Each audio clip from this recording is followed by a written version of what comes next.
দেখতে পেলাম যে একজন মানব পাচারকারীকে আপনারা আটক করেছেন। কোথা থেকে আটক করেছেন এবং ওনার নামটা কী ছিল?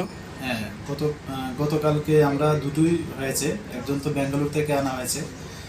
উনিও মানে ওইসব কেসে ইনভলভ আছে আমাদের আগরতলা জিআরপি থানাতে। তো ওনার তো নাম এমনিতে নিলয় আহমেদ জয়। উনি গোলাপবাগ যাত্রাবাড়ি থানার অন্তর্গত, ঢাকা জেলার, বাংলাদেশ অন্তর্গত। আর আরেকজনকে আমরা অন্য আরেকটা সেম ধরনের কেসই গ্রেপ্তার করা হয়েছে। ওনার নাম খোকন দাস। এমনিতে ওনার বাড়ি কোয়েডাফা, মধুপুর থানার আন্ডারে।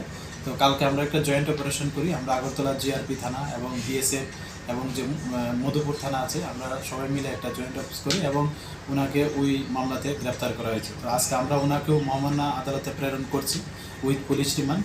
তো দেখছি আমরা এটার মধ্যে আরও কে বা কারা যুক্ত আছে। তো আমরা অবশ্যই যারাই যুক্ত আছে এরকম অভিযোগ আছে, আমরা তাদের অবশ্যই আইনের আওতায় আনবো।